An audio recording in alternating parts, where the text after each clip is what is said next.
जय जय रघुवीर समर्थ। बहुनामया राम नामी तुळेना। अभाग्या नरा पामरा हे कळेना।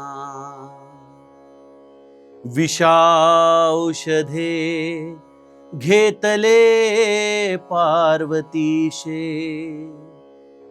जीवा मानवा किंकरा कोण पुसे। जय जय रघुवीर समर्थ। श्रोता वक्ता श्रीराम समर्थ।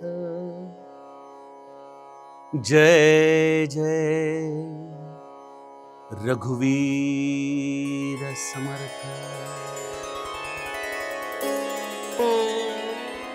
श्रीराम आपल्या सर्वांच्या हृदयस्थ बसणाऱ्या आत्मारामास साष्टांग प्रणिपात करून मनोबोध एक अंतरयात्रा हा श्री समर्थ रामदास स्वामी विरचित मनाच्या श्लोकांचा जो आपण अभ्यास करत आहोत, सज्जन हो, आज आपण त्यातील श्लोक क्रमांक 82 याचं चिंतन पाहणार आहोत। समर्थ आपल्याला प्रभू रामचंद्रांच्या या नामाचा अर्थ समजावून सांगत आहेत। प्रभाते मनी राम चिंतित जावा या सदरापासून समर्थांनी आम्हा सर्वांना एकच उपदेश केलेला आहे की समस्तामध्ये सार साचार आहे, कळेना तरी सर्व शोधून पाहे। हे मना, या सर्व साधनांमध्ये राम नाम हेच सर्वोत्तम आणि सत्य असं साधन आहे। परंतु आमच्यासारख्या सामान्य जीवांना काही केल्या या रामनामाचं महत्वच कळत नाही। शंका कुशंका हा आमच्या जणू काही 5वीलाच पुजल्यासारखा सतत हात धुवून मागे लागलेला असतो। आणि त्यामुळे समर्थांसारखे संत देखील एका माऊलीच्या हृदयातून पुन्हा पुन्हा आम्हाला रामनामाचं श्रेष्ठत्व, रामनामाचं महत्व समजावून सांगत असतात। खरोखर मी समर्थांना माऊली या शब्दाने हाक मारतो, कारण माऊली या शब्दाची एक व्याख्या फार सुंदर वाचनामध्ये आली होती की मा म्हणजे मानवता, उ म्हणजे उदारता आणि ली म्हणजे लीनता। असा मानवता, उदारता आणि लीनतेचा त्रिवेणी संगम म्हणजे समर्थ आहेत। किंबहुना प्रत्येक सद्गुरु हृदय हेच या त्रिवेणी संगमाचं जणू काही एक द्योतक आहे। आणि अशा मानवता, उदारता आणि लीनतेचा हा प्रयाग ज्याच्या हृदयामध्ये वस्ती करतो, तोच आम्हाला खऱ्या अर्थाने अक्षय असा बोध देऊ शकतो। तोच आमच्या जीवनामध्ये वटवृक्षाची सावली होऊ शकतो। आणि अशा या समर्थांनी पुन्हा एकदा आम्हाला या रामनामाचं महत्व आजच्या श्लोकामध्ये देखील सांगितलंय। काय म्हणतात समर्थ माऊली? बहुनामया रामनामी तुळेना। भगवंताच्या नामाचं आणि त्यातही विशेषत्वाने रामनामाचं महत्व समर्थ सांगताना म्हणतात, बहुनामया रामनामी तुळेना। अभाग्या नरा पामरा हे कळेना। विषाऔषध घेतले पार्वतीशे। जीवा मानवा किंकरा कोण पुसे। पहिल्यांदा आपण श्लोकाचा सरळ अर्थ बघूयात। समर्थ आम्हाला या श्लोकाचा सरळ अर्थ सांगताना म्हणतायत की भगवंताची अनेक नामं आहेत। या अनेक नामांनी खरं तर तो एकच एक भगवंत हा प्रगट होत असतो। पण या सगळ्या नामांना एका बाजूला ठेवावं आणि रामनामाला एका बाजूला ठेवावं। अशा या रामनामाचं महत्व, अशा या रामनामाचं श्रेष्ठत्व असं काही दिव्य आहे की भगवंताची इतर नामं त्याच्या पुढे तगच धरू शकत नाहीत। का बरं? कारण बहुनामया रामनामी तुळेना। पण आमच्यासारख्या अभाग्यांना, अभाग्या नरा पामरा हे कळेना.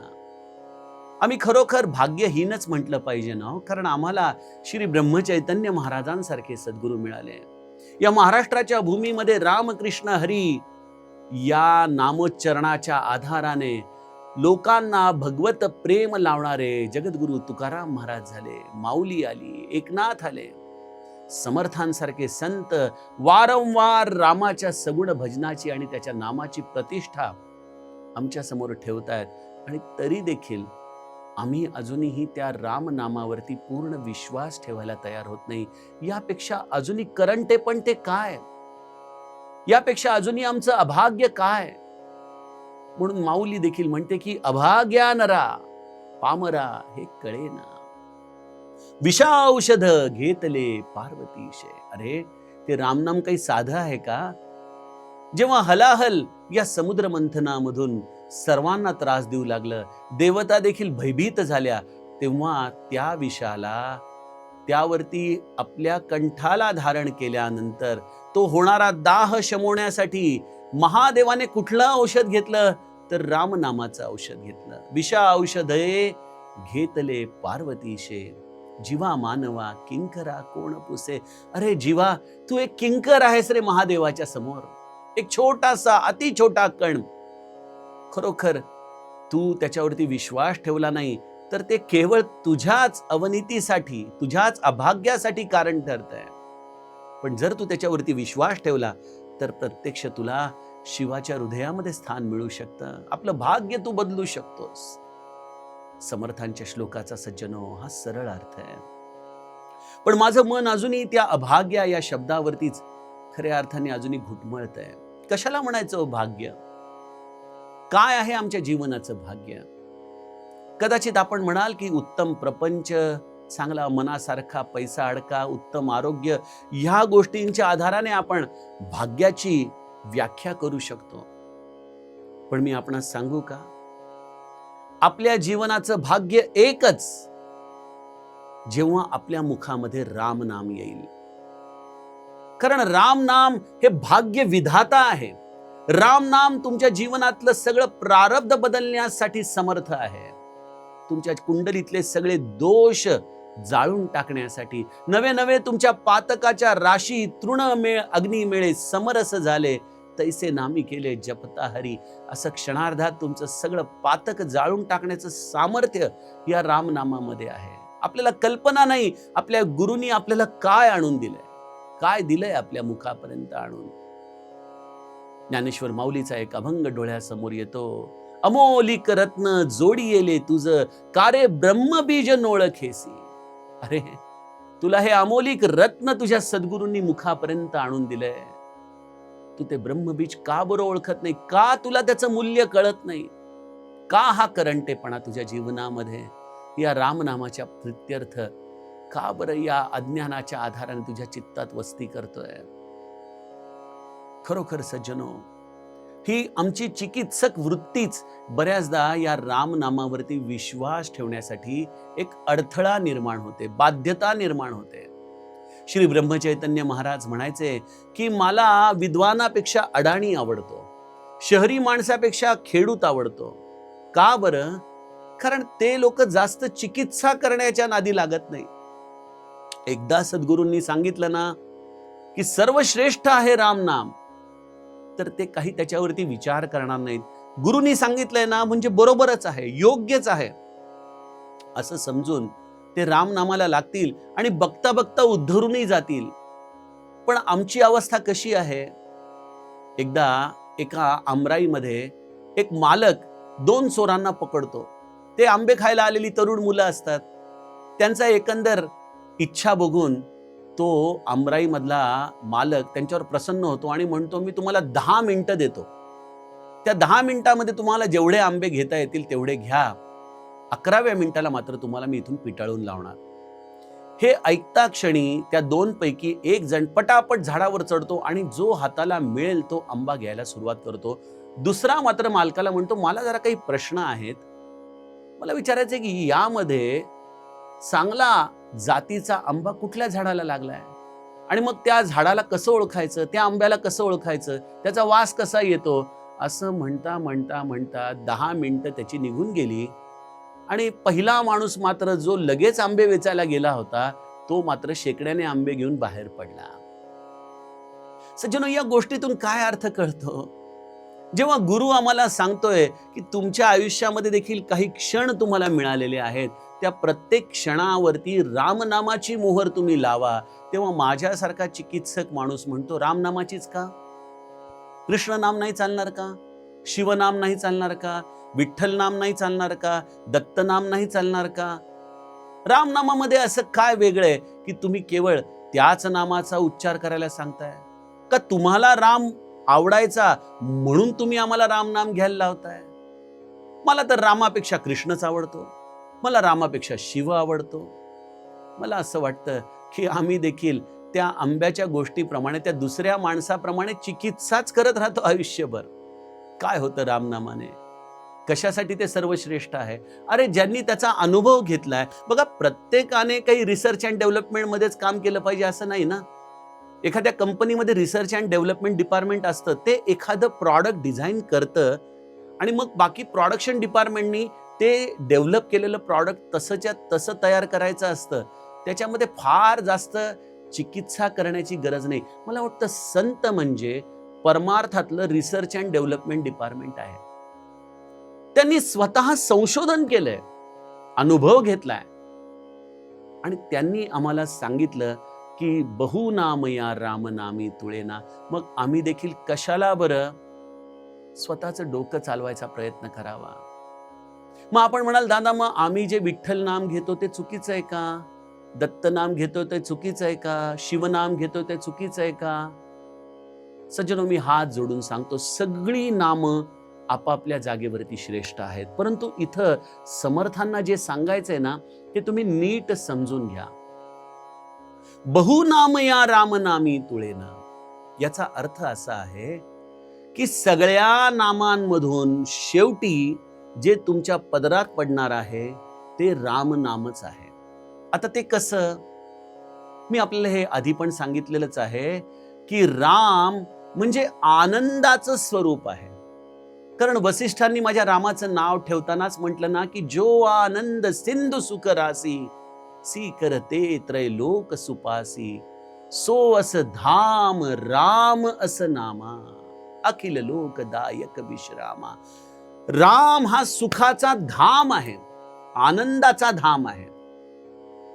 कारण र, आ आणि म या 3 अक्षरांमध्ये मुळात अग्नी, सूर्य आणि चंद्रमा ही 3 बीज सामावलेली आहेत. आणि जेव्हा या 3 बीजांची परिणामता आपल्या हृदयामध्ये होते, त्यावेळेला एकच गोष्ट हृदयामध्ये येते आणि त्याचं नाव आहे आनंद. तुम्ही कुठल्याही नामाला जेव्हा एकाग्रतेने घेता, तेव्हा शेवटी त्याची परिणिती होते आनंदामध्ये. याबद्दल तर तुमच्या मनामध्ये मतभेद नसतील. ज्यांनी ज्यांनी दत्त नामाने, विठ्ठल नामाने, शिवनामाने आत्मसाक्षात्कार करून घेतला, त्यांना देखील शेवटी तो हृदयस्थ असलेला आत्मारामच प्राप्त होतो. मग जसं एखाद्या मुलाला काही लहानपणी मावशीने ठेवलेली नावं असतात, होय की नाही, आत्याने ठेवलेली नावं असतात, पण आपण सर्वसाधारणपणे त्याचं पाळण्यामध्ये ठेवलेलं नाम हेच प्रचलित नाम समजतो, हेच त्याचं मुख्य नाम समजतो. याचा अर्थ असा नाही की इतरांनी ते नाम घेतलं, त्यांनी जे ठरवलं होतं मनामध्ये, यामुळं दुसरी व्यक्ती बाहेर येणार आहे. नाही, एकच एक व्यक्ती बाहेर येणार आहे, पण त्याला त्याच्या पाळण्यामध्ये बारशाच्या दिवशी दिलेलं जे नाम आहे ते जसं सर्वश्रेष्ठ ठरतं, त्याप्रमाणे राम नामाचं श्रेष्ठत्व असं आहे की राम नाम थेट तुम्हाला आनंदाला झोंबायला भाग पाडतं. आम्हाला त्याची महती कळत नाही सज्जनो, आणि त्यामुळं आम्ही मग त्याच्यामध्ये द्वैत भाव ठेवतो. आणि तो द्वैत भाव आम्हाला ना रामनामावरती श्रद्धा ठेवू देतो, ना ज्या इतर नामांचा आम्ही उच्चारण करतोय त्यांच्याविषयी अनन्य भाव ठेवू देतो. त्यामुळं हे आमचं एक दृष्टीने असलेलं करंटेपण आहे. अभाग्या नरा पामर आहे कळेना. खऱ्या अर्थाने आम्ही हीन दीन आहोत, अज्ञानी पामर जीव आहोत.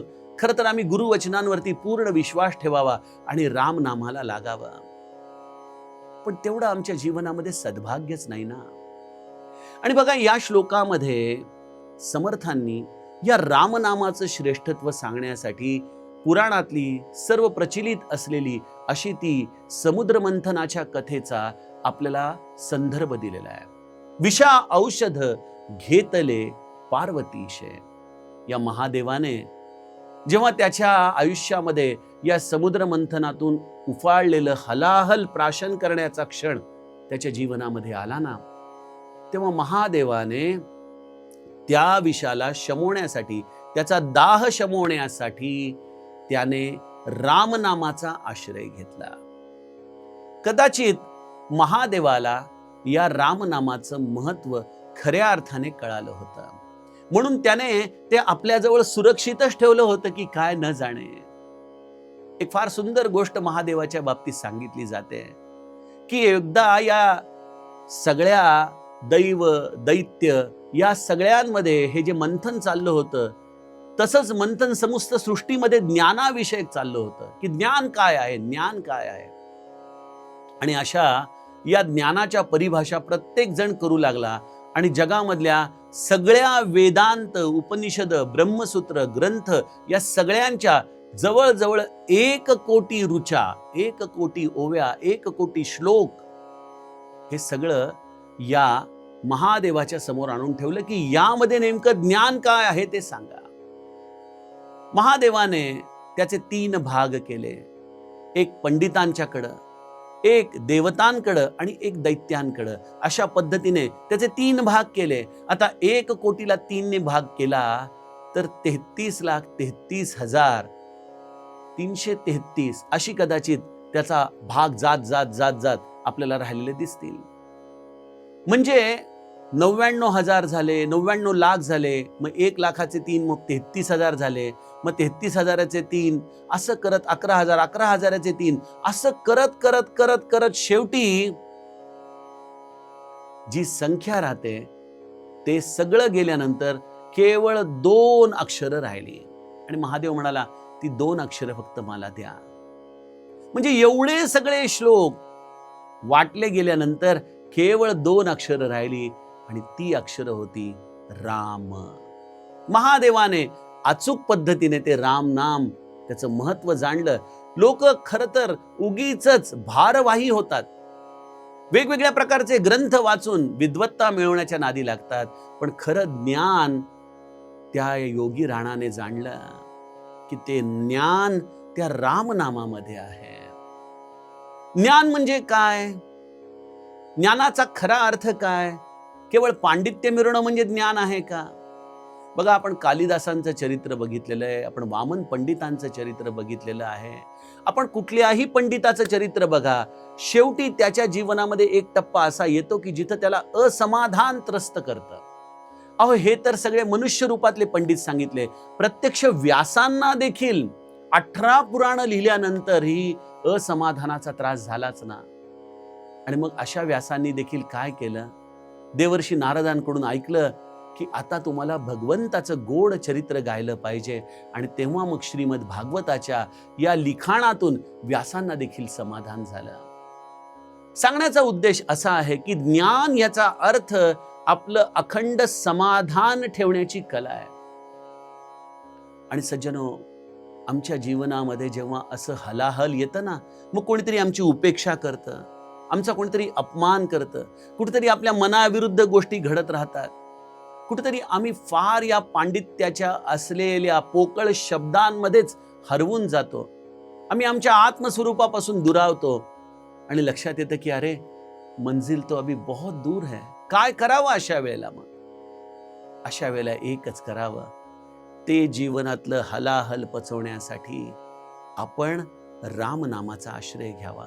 अहो, जिथं प्रत्यक्ष महादेवाने आपल्या जीवनातलं हे विष कंठाशी धारण करताना रामनाम रूपी औषध आपल्या कंठाशी ठेवलं, मला असं वाटतं सज्जनो की हे जीवन असेल दुःखरूप, हे जीवन असेल त्रितापांनी युक्त, परंतु यामध्ये औषध देखील आहे ना आम्हाला दिलेलं. मग आम्ही केवळ रोगाचा विचार का करावा? आम्ही औषध असताना आनंदामध्ये का बरं जगू नये? याचं कारण एकच आहे की आम्ही औषधं आणतो पण घेत नाही बऱ्याचदा. त्याप्रमाणे गुरुनी रामनाम दिलं, पण आम्हाला उगीच आमच्या चिकित्सक बुद्धीमुळं असं वाटतं की अजूनही काहीतरी करायला हवं. पण सज्जनो, तुम्हाला तसं वाटो किंवा न वाटो, याने रामनामाच्या महत्वावरती काहीही परिणाम होणार नाही. जो शहाणा असेल तो गुरुवचनांवरती विश्वास ठेवून, या महादेवाकडे पाहून आपल्या जीवनाला सुखी करण्यासाठी निरंतर रामनामाचा हव्यास करेल. अन्यथा आम्ही सामान्य जीव आहोत. आम्ही नाही स्वीकारलं तरी त्याच्या कर्माचा बोज आम्हालाच सहन करायचा आहे. याने रामनामाची महती ही कधीही कमी होणार नाहीये. सूर्यग्रहण वगैरे या सगळ्या संकल्पना पृथ्वीवरती राहणाऱ्या लोकांसाठी आहे. सूर्याला खरंच कधी ग्रहण लागतं का? कधीच लागू शकत नाही. तो स्वयंप्रकाशी आहे. त्याप्रमाणे राम नाम देखील स्वयंप्रकाशी आहे. आम्हीच आमच्या बुद्धीने त्याला ग्रहण लागल्यासारखे जगतो. म्हणून समर्थांनी आम्हाला जीवा मानवा किंकरा कोण खेवा, कोण तुम्हाला विचारतंय, या अज्ञानामध्ये तुम्हाला गाढ निद्रेत राहण्यामध्ये सौख्य असेल तर तुम्ही तसंच राहा, असं सांगून आपल्या सगळ्यांच्या विवेक बुद्धीवरती या रामनामाचं महत्त्व सोडलंय. सज्जनो, असा हा समर्थांच्या श्लोकाचा गुरुकृपेने आपण भावार्थ बघितला. आता उद्याच्या सत्रामध्ये आपण पुढील श्लोकाचं चिंतन करूया. जानकी जीवन स्मरण. जय जय राम.